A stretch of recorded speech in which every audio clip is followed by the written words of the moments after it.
Hello people looking for a unique story or who just clicked out of curiosity. Today, I bring you a rather different story because our protagonist reincarnated as an S-rank monster and was adopted by an elf. That's quite big. Who surprised me, as she was nothing like I thought she would be. But without further ado, let's get to the summary. Walking wounded in a dungeon full of monsters, there was a feline already at its limit after fighting against many monsters. He needed to leave this dungeon quickly because his injury was serious. Suddenly, he hears footsteps. Someone was there. In his current state, he would be easily eliminated, but that would be better than being devoured by monsters. However, to his relief, what appeared was just an elf girl, who quickly became concerned when she noticed him. Labyrinth City is the name of this city, surrounded by a tall, robust outer wall. Water canals run through the city, and its transportation system has even become a famous tourist attraction. But that's not the reason people visit the city. So what is it then? As the name suggests, it's because of the labyrinth. The Great Wall holds the monsters inside, yet the city thrives, and adventurers from all over the kingdom come to try their luck in the city. But in a corner of the city, in a room of a certain inn,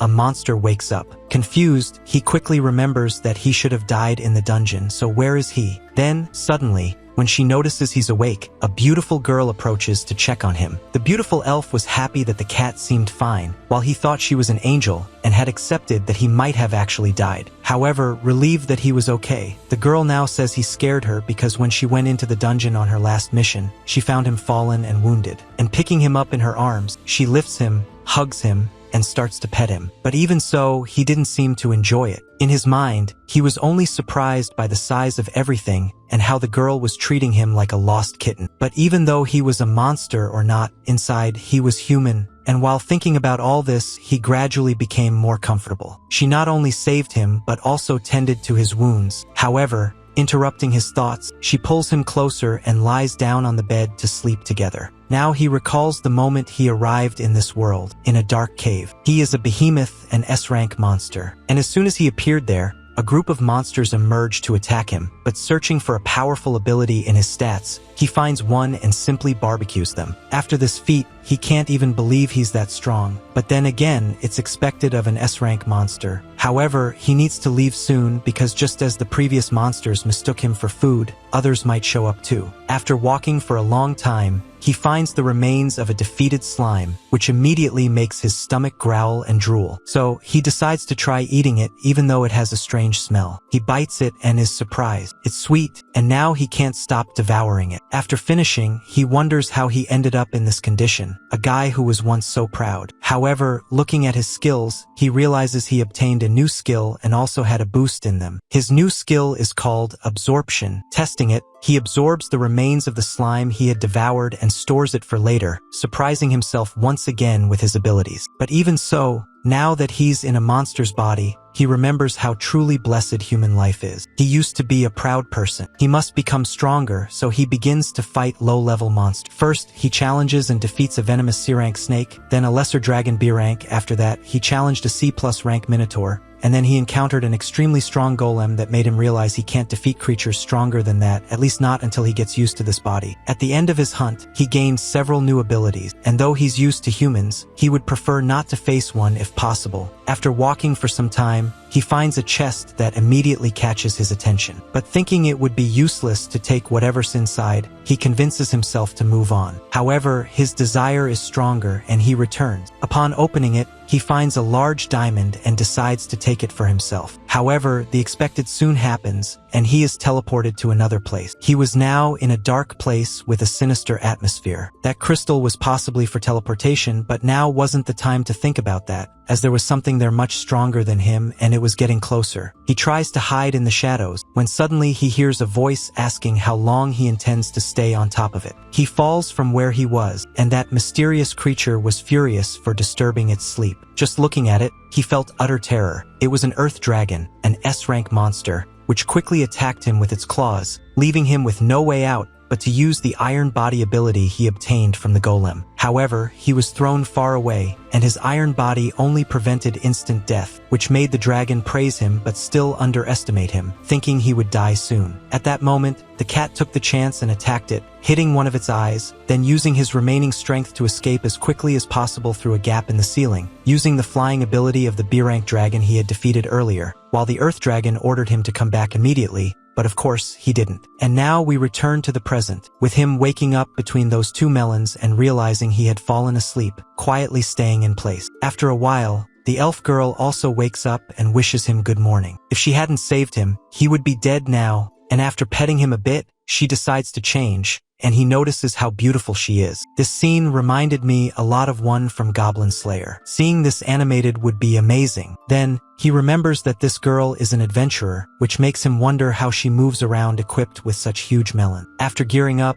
she tells him she's leaving but will see him later, and that she'll leave the window open so he can come and go whenever he wants. Also, she bought some milk and will leave it there if he wants. And then she leaves. He starts to think about everything that happened. She saved him. Not only that, but also slept with him and gave him milk. So from now on, he must serve this girl. He swears to protect her like a knight. This is what he decided to do with this new life he was given. That's why he sets out to find her in the city. After a few minutes, he quickly spots her, as she stands out with her angelic appearance, drawing attention from the crowd. As he passes by some guys, he hears them commenting that those huge melons can't be from this world, and they're lucky this isn't a dungeon or he'd make them shut up. But, already close to his master again, she's now at a transport dock, and finally, he hears her name, Arya. She's a rank D, and while she was boarding, the Behemoth quickly boards as well, hiding among the cargo. After some time at sea, they arrive at the labyrinth, where Arya faces off against 3 monsters at once with great skill, not giving them any chance to counterattack. Watching all of this, not even the Behemoth knows what just happened. She fights with daggers, which should be difficult, but his master knows the basic. Not to mention her speed in switching weapons and cutting. This kind of thing must be the use of a special ability. Without much fuss, she cuts the parts needed as proof of her hunt, like the goblin's ear. But for the Behemoth, that's dirty work she shouldn't be doing with her beautiful hand. Once she collects everything, she says they could now move on to the next floor. But hearing this, the Behemoth is in shock because he knows the dangers of the labyrinth. However, she quickly dismisses the idea and focuses on hunting one more goblin to complete her mission. Spotting her next victim, she swiftly finishes it off. He thought fighting with those melons would be difficult, but he was wrong. Those melons are a mystery. Suddenly, another goblin appears, and she's ready to attack again. But this time it's no ordinary goblin. It's a goblin mage, who would certainly hit her with its magic if the Behemoth wasn't there to nullify its magic and counter with an ice spear. Seeing this, and realizing that the little kitten she thought was just a pet is actually a monster that can use magic, she's shocked. Sad that he was discovered so soon, the Behemoth only wanted to serve his master a little longer. Returning from the labyrinth, she's now treating him with even more affection, and he doesn't understand why. Flashback to a moment earlier. She had approached him when he was feeling extremely sad, without showing any fear, and simply thanked him for saving her. Back in the present, the oarsman can't help but feel jealous of the cat, but still, the view is amazing. Back in the Labyrinth City, in the market district, while the Behemoth relaxes on the melons, Arya strolls through the guild, easily recognized by everyone, who constantly compliment her appearance and other things. Resting on the melons, the cat quickly signals that he'd never let those perverts get close to her. However, he still thinks it's a wonderful place. Suddenly, an adventurer gets in her way and asks her to join his party. Since she doesn't respond, he keeps repeating his request and moving closer to her. Everyone seems to know what kind of guy he is, and his intentions become obvious, but Arya refuses the offer. Still, he doesn't give up, and as his wandering hand gets close, the Behemoth quickly bites the guy's hand, gets tossed into the air, but lands on his face, scratching him all over. Then he returns to his place of rest, while the enraged man threatens to kill him, drawing his sword right there in the guild. However, a tall person appears, grabs his sword, and asks why he's drawing his weapon in the guild. When the troublemaker sees who it is, he gets scared. It's Anna. Yes, she's the guild receptionist and a rank B adventurer. Arya is glad she showed up, while both the Behemoth and the man are stunned. Anna is still waiting for an answer, but with no excuse to save him, the guy runs off, leaving Arya and Anna watching,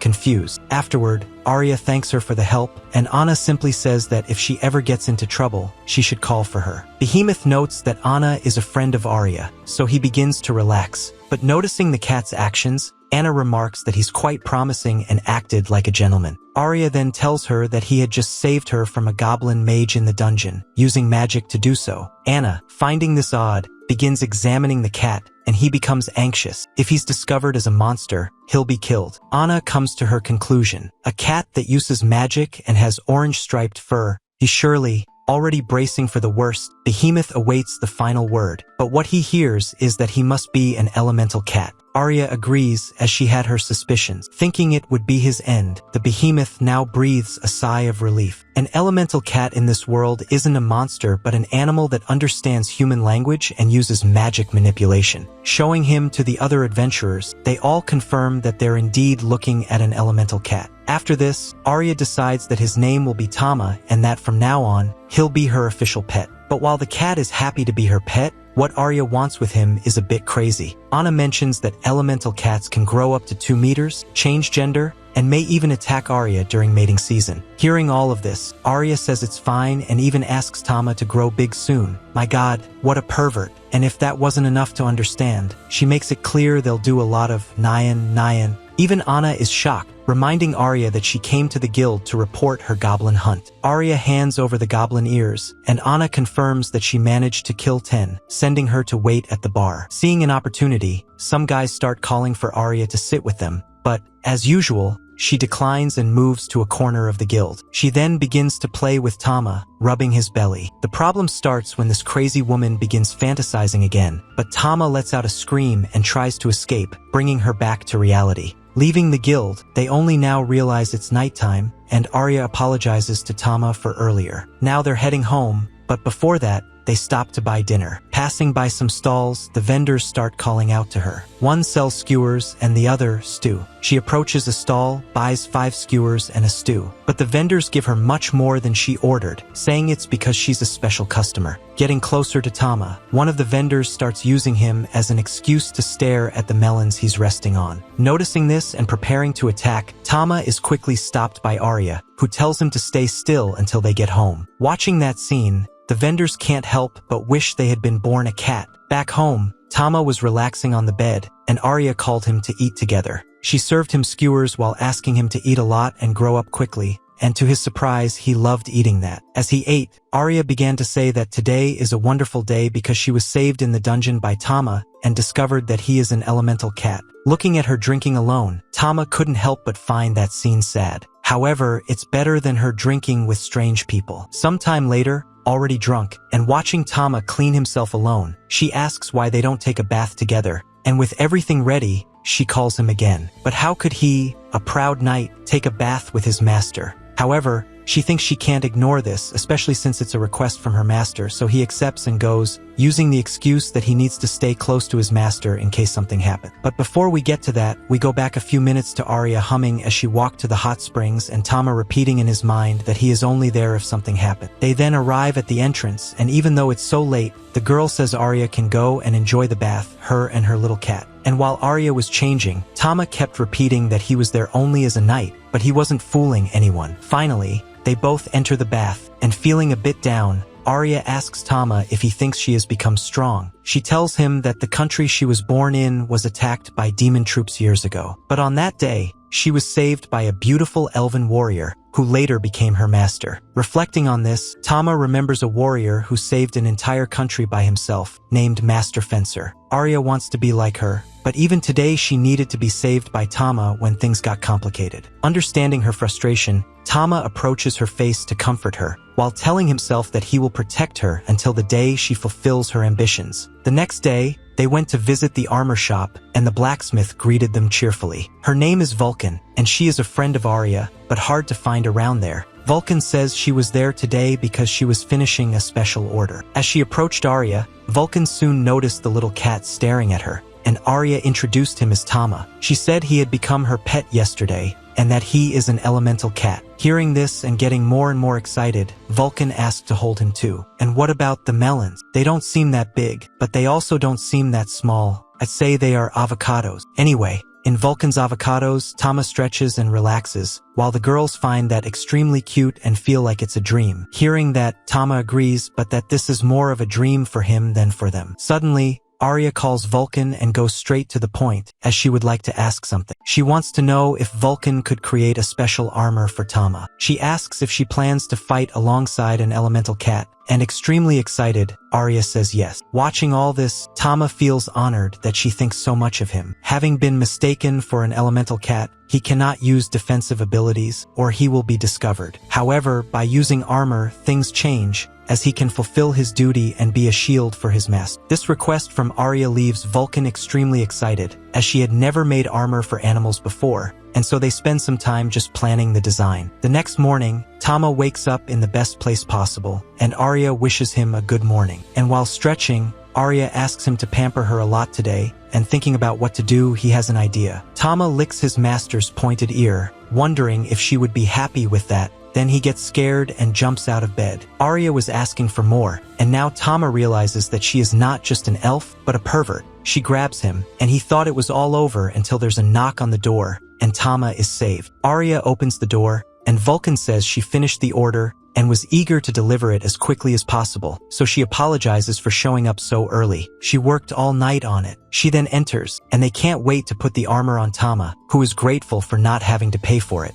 And without much trouble, the armor turned out perfect, and it's impossible to deny that he looks super cute in it. But Vulcan didn't stop there, as she also repaired Arya's daggers. After receiving her payment, only a sleepy Vulcan remained, who quickly left for home, leaving only Arya and Tama, who were eager for the next mission. Back in the dungeon, after walking only a little, they soon encounter 5 goblins, and the first is met with a flying kick, while the 2 closest are quickly finished off, leaving only 2 more, which Tama defeats without any problem. Sometime later, still hunting goblins, Arya finishes the last one, making it 20 goblins in total. Arya says that now, with Tama at her back, she can charge forward with all her strength. Tama is simply happy that Arya is able to handle everything so quickly, since even though he is a behemoth, his body is still young and can't match his master's speed. Plus, he can't use anything other than elemental magic. Having come this far with ease, Arya calls Tama for them to explore the next floor, and he simply follows her. Upon arriving on the next floor, they quickly encounter an orc, which is swiftly enchanted by our crazy elf. But little does he know he's in the wrong manga, because after getting angry at Arya's disdainful face, he attacks. She dodges effortlessly, and with just one counterattack from Tama, they quickly win. While Arya relaxes after yet another victory, Tama approaches the monster, ready to take a bite after a long time without doing so, but he is stopped by Arya, who tells him that eating that meat will upset his stomach, and so he soon realizes he won't be able to increase his skills that way. They then return to the guild, and Arya is happier than ever with her progress. However, Anna tells her that she should go home today, but it's too late, as Casamon has already seen her. He says he was waiting for her to bring bad news. Showing the poster to Arya, she is shocked, as it is a decree for Tama's head, because he injured the Baron's son. Man, why do we always have to deal with these damned characters in stories? And still in Arya's arms, who is trembling, Tama realizes that this situation is complicated, as no one there can do anything, and Casamon already feels victorious. Tama thinks he could simply run to save his life. That's certainly an option, but as a knight, he cannot abandon his vow to serve her. What should he do? While he ponders this, Casamon asks Arya if this cat is really that important, and in desperation, she replies that yes, because he is like a son to her. Unable to just end that guy right there, Tama can only watch until Casamon proposes a duel, and Tama immediately senses his intent. Casamon explains that her feelings for her pet reached him, but even so, he cannot recklessly revoke the decree that has already become public. And that's where the duel comes in. If she wins, he will revoke the decree. He says it doesn't have to be one-on-one, since he heard that this elemental cat is fighting alongside her, so he allows her to challenge him along with him. She reflects that, alongside Tama, she could definitely manage, but her thoughts are soon interrupted when Casamon informs her of the terms. If she wins, he revokes the decree, but if he wins, he will take her as his wife. With that said, he asks if she agrees to the terms, and not knowing what else to do, Arya agrees. She accepts the duel but can't finish speaking because she breaks down in tears. Tama, after watching all this, remains silent, accepting that it really was his fault for scratching the man. He cannot even protect his master. This is his fault. However, for the crime of making his master cry, Casamon will pay. With everyone ready, Anna declares that the duel between Casamon, rank C adventurer, and Arya, rank D adventurer, and her pet, Tama, begins now. After clarifying the terms of the duel, Anna asks if either of them has any objections, but both respond that they do not. Meanwhile, Tama, furious, wants to kill Casamon with just one blow right away, but he cannot do that. The duel begins. Tama starts by attacking with an ice lance. However, without even moving, Casamon says it's useless, and indeed it is, as the lance simply disappears. He then shows that he has something that protects him from magic. This is a family ring he received when he was young, and it makes magical powers useless against him. Casamon then warns that his pet is useless against him, but Arya does not give up and applies acceleration to herself to attack. However, he dodges, as even though she is very fast, her attacks are too simple. Still, at least she managed to dodge his kick, which only grazed her. But warning that if this is all she has, Casamon says he has already won. Trying to stop him from advancing, Arya throws some kunai, but he came prepared and easily blocks her attack, then advances toward his victory. But Tama cannot allow that. He jumps in front of the attack and uses his armor to stop it, though the impact still takes effect. Even while staggering, Tama remains Arya's knight, and thus continues to block Casamon's attacks over and over again. However, Arya cannot bear to watch this any longer, and Tama appears to be at his limit. He is kicked by Casamon, who says that if Arya agrees to be his fiancée, he might even spare the life of her elemental cat. And that's exactly what Casamon wants, because at that moment Arya begins to reflect on this option due to Tama's condition. Realizing that he will have to use a non-elemental ability soon, Tama prepares for the worst-case scenario. In the blink of an eye, he throws Casamon away, as if it were just a roar, breaking Casamon and leaving everyone confused. Arya, surprised, asks if he did that,